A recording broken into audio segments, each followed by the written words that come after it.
try and talk to Carol. So Levon moved to Humboldt County in 1997 to run the organic farm at the Hartwood Institute. While at Hartwood, he was introduced to the idea of microremediation, and the ability of fungi to break down toxic chemicals and heal damaged landscapes. Inspired to learn more about mycology, Levon studied mushroom cultivation and micro-restoration with Paul Stamets at Fungi Perfecti. He's the owner of Fungaia Farm, a local mushroom company that he started in 2011 in Eureka. And he's been an organic farmer and certified permaculture teacher designer for over 15 years. His farm, Fungaia Farm, produces mushroom products for food production and remediation. They offer workshops on mushroom cultivation and recently completed a successful microremediation project in Orleans. And that's what I hope we're hearing about this morning.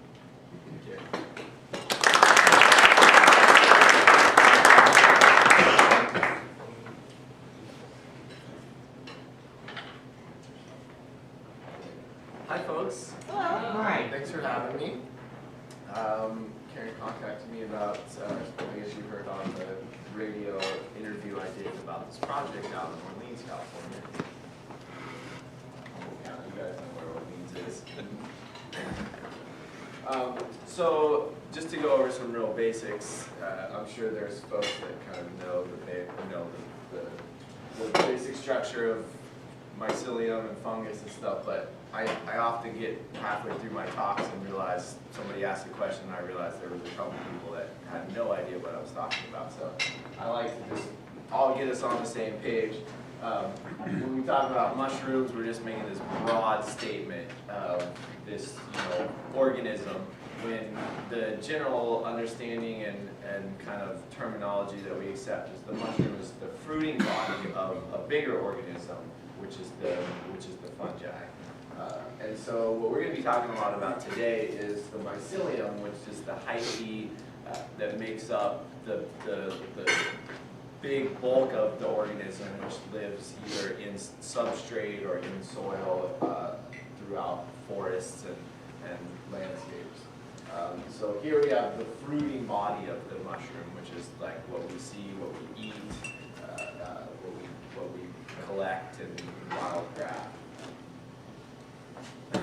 This is the pared down version of my hour-plus long talk in 20 minutes, so we're just going to cruise right through this and make sure we have any time for questions or anything like that.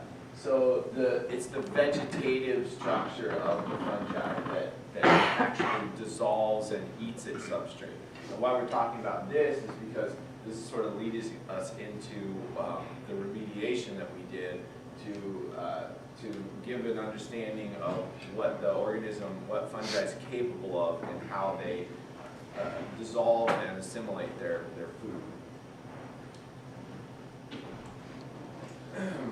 Particularly what we're using in microremediation is the saprophytic fungi, which break down wood.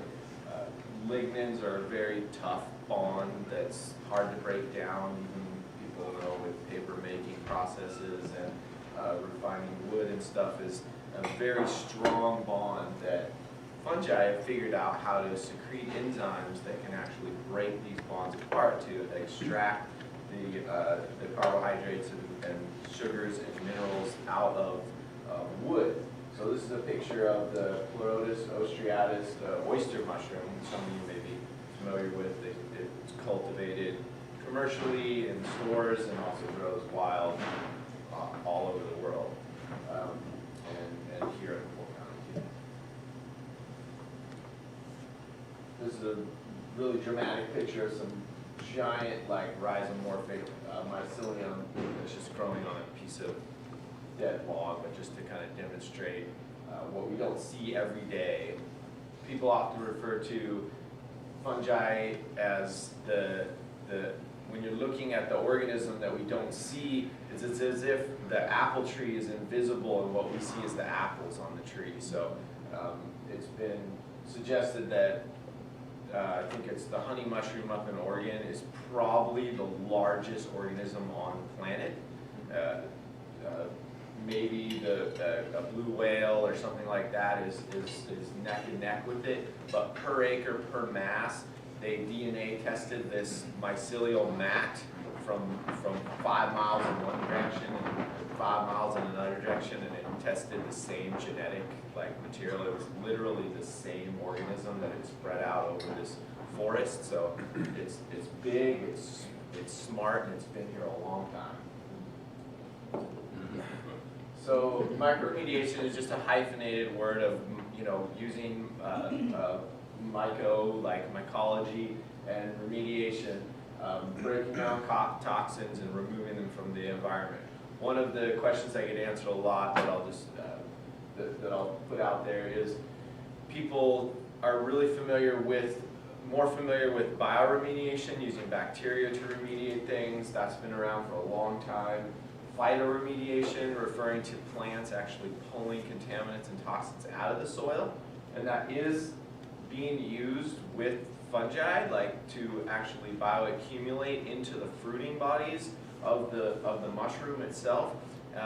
There's a gumphus that will bioaccumulate radioactive isotopes 100 times to the background levels into the fruiting bodies, just like they pull minerals out. A common misconception is mushrooms don't have a lot of nutrients. They're loaded with vitamins and nutrients and protein and all this stuff. But along with that, just like a lot of bioaccumulators, different plants and seaweeds and different things that absorb lots of minerals, they'll pull heavy metals and they'll pull radioactive isotopes and things up into the fruiting body. So that might be something to use as an application in, say, Fukushima or Chernobyl or something, where you're actively collecting these fruiting bodies to isolate and remove the radioactive contaminants to a safer site. That is a little trickier. You're creating the environment for fruiting to happen, which is very specific, as those of you local Humboldt County wild, crafters and foragers know. We have this little window. Folks here have probably been to the Mushroom Fair in Eureka. Anyone been to the Mushroom Fair at Redwood Acres Fairgrounds? We have this little window where the rain's perfect and the temperature's perfect and the moisture levels are perfect and the fruiting bodies happen. The mycelium itself is growing all the time. It might go a little bit dormant during really, really cold periods and really, really hot, dry periods. But, I was in Lake Havasu in the desert and saw a mushroom pop up. And it's, 100-something degrees there for a large portion of the year. So the mycelium's living, the mycelium's doing its job, and that gives us a much bigger window and opportunity to degrade toxins with just using the hyphae of the mycelium. I just popped this slide up there just to kind of show the symbolism, the similarities between hydrocarbon molecules and cellulose molecules. So what's happening with the mycelium is it's actually molecularly deconstructing the hydrocarbon molecules and pulling them apart. So with phytoremediation, you're pulling contaminants out. With bioaccumulating radioactive isotopes in the fruiting bodies, you're collecting and pulling the contaminant out. With the microremediation, we're actually, just like with bioremediation, we're actually breaking the molecules apart. So they're not there anymore. So people are like, oh, the oyster mushrooms are going to be toxic. We never even had fruitings on our remediation pile. It will happen eventually, and if the environment, if the situation is good enough and hospitable enough to the fungus, it might go ahead and fruit some mushrooms when we do projects like in our controlled environment. But this was out in Orleans, where in April, late April, it was raining and there was snow up on the ridges. By the end of May, early June, it was triple digits. And so that was so dramatic in the spring that we weren't trying to fruit, oyster mushrooms. We didn't need to fruit oyster mushrooms. We just needed that hyphae to get into the substrate and get access to the contamination, in this case, the diesel fuel and motor oil and break those molecules apart. So we're left with base salts, and there is no more toluenes and ethylenes. They don't exist anymore. It's actually ripping them apart. And in the remediation world, when you look at bacteria, the abilities of bacteria to remediate, they're very slow, they kind of move along, they're very small. Mycelium is more like the Ferrari of remediation, where it's voracious and it grows extremely fast and is extremely aggressive. So we were approached by the Mid Klamath Watershed Council. For those of you not familiar with them, they're out in Orleans. They work a lot with the tribes, the Forest Service, the local community out there. They do a lot of river restoration stuff, a lot of stuff focused on salmonoids. They are big on controlled burns and working with the tribes and the timber and forest industry out there with doing controlled burns and kind of bringing that back into our landscape, which has been suppressed for years and years and years, and we built up huge fuel loads with logging and second, third growth crowded forests. So avoiding, you know, big catastrophic burns by doing these controlled burns. So great group if you want to look into them more. Doing a lot of really great work with the rivers and the fish and stuff. So they approach us and they say, there's a community center in downtown Orleans, and we have kind of taken ownership of it. It's the post office and the fire department, and there's the Klamath Watershed Council offices there. They have a lot of community events, and there's a big generator in the backyard. And this generator had no containment on it. It should have had a big cement, containment that could handle a spill, or the equivalent of all the fuel being stored in the machine, in the generator and above ground, should have been able to fall out and fill up some kind of a chamber. This wasn't the case.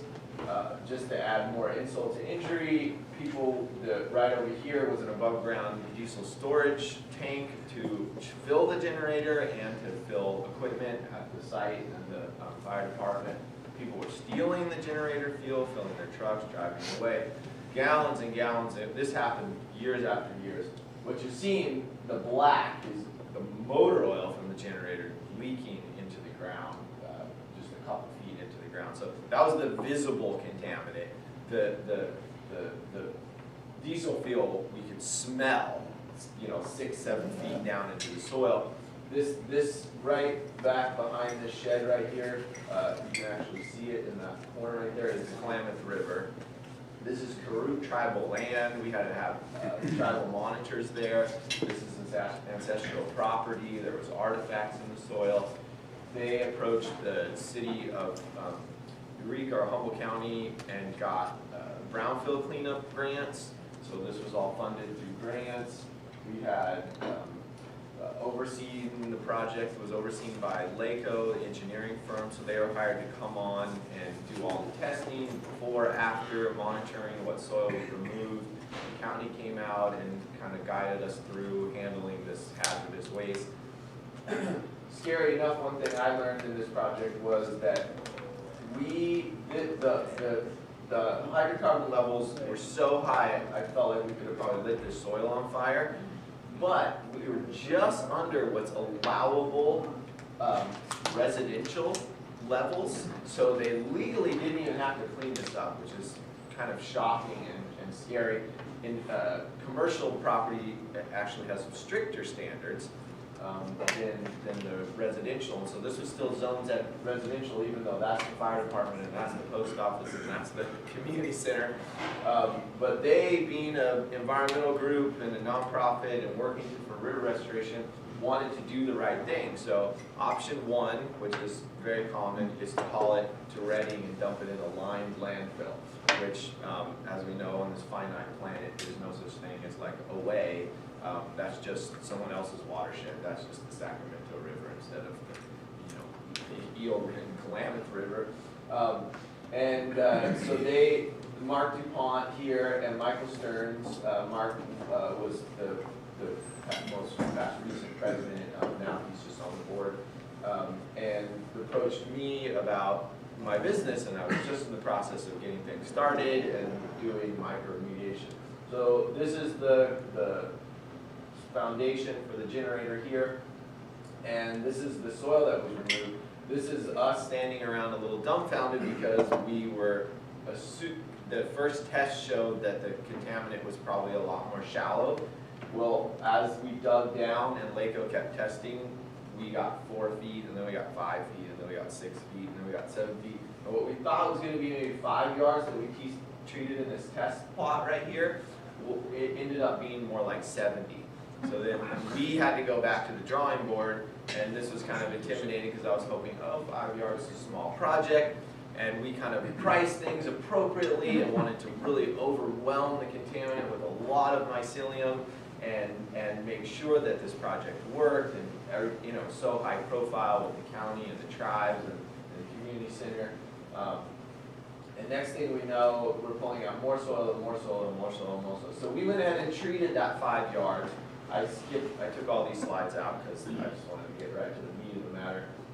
But we created a little containment here with straw bales, and we basically layered the soil with mycelium. I'll get into what we ended up doing later. But this wasn't really cost effective. When we sized that up to treat 70 yards, this is about like half of what got pulled out of this hole right here. We had to go back to the drawing board and come up with a more cost-effective plan. It's, I was going to show these real quick. The people more kind of unfamiliar with microremediation and kind of the new terminology or whatever often have questions about, well, I've never heard of this before. Are you guys like dancing around in circles, chanting with crystals, and praying over this stuff, hoping it goes away? And that's not the case. The complexity of creating an environment for fungi to live while they break down the contaminants is the challenge out in the field. If the research of what contaminants are broken down by what kind of fungus and yeast and molds has all been done. So these books, like right here, this is from Cambridge Press. This is another book from a great microbiologist, environmental scientist, engineer. And so the laboratory work of just any chemical you can possibly think of, and the combinations of them, like pesticides and fuels and additives and glues and all this stuff, people have subjected in laboratories to different strains of fungus. There was a university that just found a fungus growing down in the Amazon on rubber tree, right? So like real latex rubber, and they had this thought, I wonder if it would break down petroleum-based rubber. Of course it does. How you can expose the surface area to the fungus and break the rubbers down, that's the challenge, and create this nice environment for fungus to grow in. Another, Tom Volk, he has a great website. He's a professor at the University, I think, in Pennsylvania. He took this polymer that is all through our lives, all our phones, all our computers, everything, and he put an actual solid piece of it in a bunch of petri dishes with hundreds and hundreds of different strains of mycelium until one of them secreted the exact enzymes needed to actually penetrate this polymer and eat right through it. You can see the microscopic photographs of the hyphae actually ripping, dissolving as the mycelium runs through its substrate. It actually secretes enzyme and dissolve the plastic. And you can see hyphae threads actually ripping right through this hard polymer. Not very many things in nature can do that. So back to the drawing board, instead of pasteurizing a bunch of substrate, which is kind of putting in hot water and setting, reducing some of the bacterial load and fungal load, we decided to inoculate huge rolls of burlap and sandwich it like a lasagna pile in between the contaminated soil. So we put contaminated soil and we sandwiched this burlap. I'll walk you through the process. This is a quick picture I put up here. We put fresh straw, unpasteurized, inoculated burlap, more fresh straw, then the contaminated soil, and we layered this and made these big piles. We had to source hydrocarbon-free burlap. We don't want to add more hydrocarbons to an already contaminated situation. Found out most burlap's machines are greased with some kind of kerosene and things, and so that's why burlap has this weird smell. But for potato sacks and coffee sacks and different applications in food industry and agriculture, they do make hydrocarbon-free burlap. So it's jute grown in India. They grow huge fields of it. It's shipped over. We bought these rolls. They're 300-yard rolls. So we can, by pasteurizing these in hot water, we sort of reduced any kind of bacterial or fungal load or whatever that was on the burlap. We built this big rolling kind of fabric machine, hand rolling, and we inoculated it with grain spawn, which is just little pieces of wheat berries covered in Mycelium, which is the industry standard for inoculating in commercial cultivation. We inoculated the burlap. We put them in the incubation room. The Mycelium colonized all of the burlap, and this gave us a different option for actually transporting and hauling out thousands of yards of Mycelium, because that's one of the challenges, is getting it out to the site, and that's kind of why I started my business, because these projects don't work where you have to drive 100 miles or something with this perishable organism to try to get it out into the field. So one of my inspirations was not only producing food, but having a laboratory and having genetics stored in Humboldt County where we can go out and respond to these contaminated sites. Here's the burlap. You can see the tiny little wheat berries have now, the Mycelium has jumped off the wheat berries and started growing onto the burlap. So before it fully digests the burlap would eventually just fall apart and crumble in your hands. These oxidases that the Mycelium produce, peroxidases and different things, are kind of like a bleach, or kind of like pouring hydrogen peroxide on something. They actually bleach out the substrate, so they'll turn it whiter. So this is us putting the first layer of straw down, then rolling out these mats. So the straw is just extra food and kind of our idea of creating a cushion for the burlap and something else for it to eat before we just expose it to raw soil right away. This is the first layer of the contaminated soil going on. The soil ended up getting removed and piled up in a huge windrow, about as long as this restaurant. And so we layered straw, burlap, straw, more soil, straw, burlap, straw, more soil. These piles were first made right out in the sun. They got way too hot. Here's the challenges that Microremediation is facing. Orleans, California, Humboldt County. Now I go back in June. It's 105. We got some good growth. This is the Mycelium jumping onto the straw and growing actually into the soil. So now it's seeking out the hydrocarbons. It actually almost likes it. It's not afraid of eating it. It's a fuel source. It's turning it into carbohydrates to eat. This is the oyster mycelium that we put actually growing. Oyster mycelium actually has a really distinct smell too, so you can even, it has this anise type licorice smell, so you can even smell that. And then the soil is going from really stinky hydrocarbon, someone poured some gasoline in your yard, to this nice fresh aromatic soil, what soil should smell like, which is often rich with microbes and fungi. Seeing red worms move in, that's a good sign, because before the soil was just kind of void of life, as you can imagine, with thousands of milligrams per kilogram of hydrocarbons. We had to go back to the drawing board. We didn't actually test the first round, but I was just nervous about the results, looking through the pile just visually and seeing how much Mycelium collapsed and how hot the piles got out in the sun. So I convinced, we were sort of winging it with this huge quantity of soil, convinced the Klamath Watershed folks to let me retreat 35 yards of the 70 that we'd already treated, move it all into the shade, and then treat the second 35 yards too. So first year we did 35 yards, got really hot, some good growth, not what I was hoping for. Retreated all that soil, moved that back in the sun, back in the shade out of the sun, and then treated the second 35 yards. Again, straw, inoculated burlap, straw, soil. Again and again and again. Kept our piles a little shorter, had the shade this time, got started a little earlier. Things were looking up. You can see we just got layering and layering and layering. Nice mycelial growth, went back a month later. Mycelium's jumping off the burlap onto the straw. Temperatures are better, still kind of built these big compost piles. In the future, I keep them even shorter and wider. We're not trying to get all that biological activity. Even the mycelium creates heat while it grows. So 70 was like, whoa, we're getting right up there again, but at least we were in the shade and we weren't getting the sun heat adding to it also.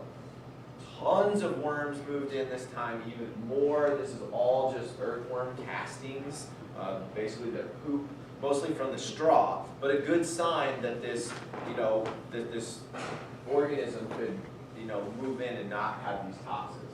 The piles completely collapsed, reduced in size, and this is me with my little cooler going out and doing the final testing. We saw great results from the double treatment. So the 35 yards that got treated twice was our best of all. These 3 piles were treated once. This was the highest levels we had of concentrate. Still, this is the, my little arrow's dying. That on the far left is the untreated the levels. That was the quick version.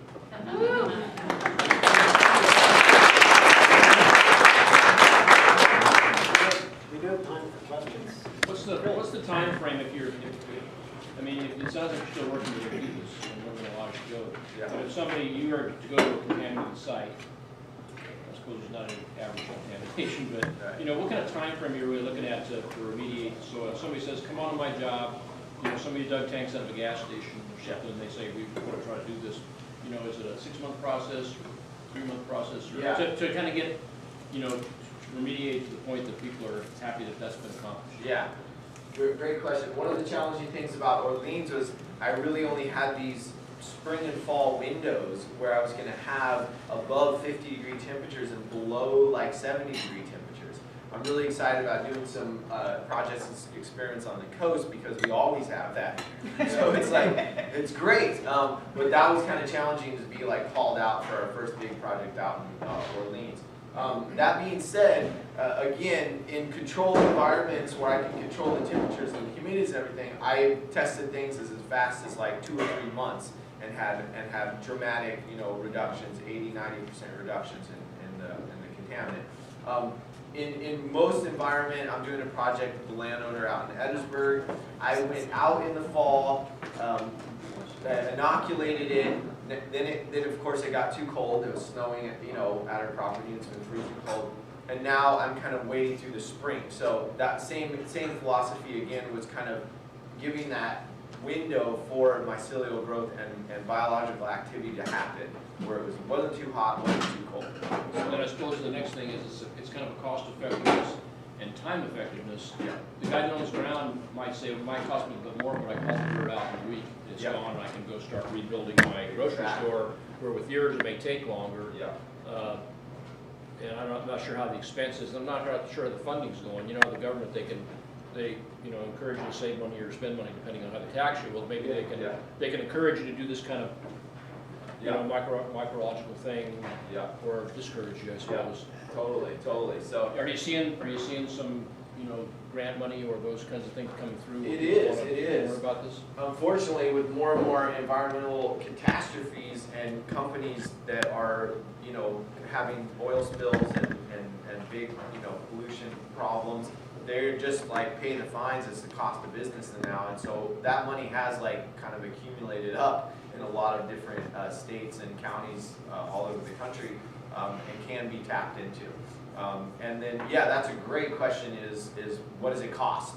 Obviously, a lot of these type of hands-on, long-term projects can be more than disposal. That being said, just like with, the price of fossil fuels going up and solar coming down or something, you start seeing these things where nobody wants this anymore, and these lined landfills and the cost of hauling and the cost of disposing hazardous waste starts going up and up and up, and it is in a lot of communities, and then it starts becoming more cost effective to actually remediate. I think we better, any other questions for after the program? You can Sure. share a few minutes. Yeah, great. Check out our website. The full report's on our Facebook. There's links on our Facebook page, links on our website.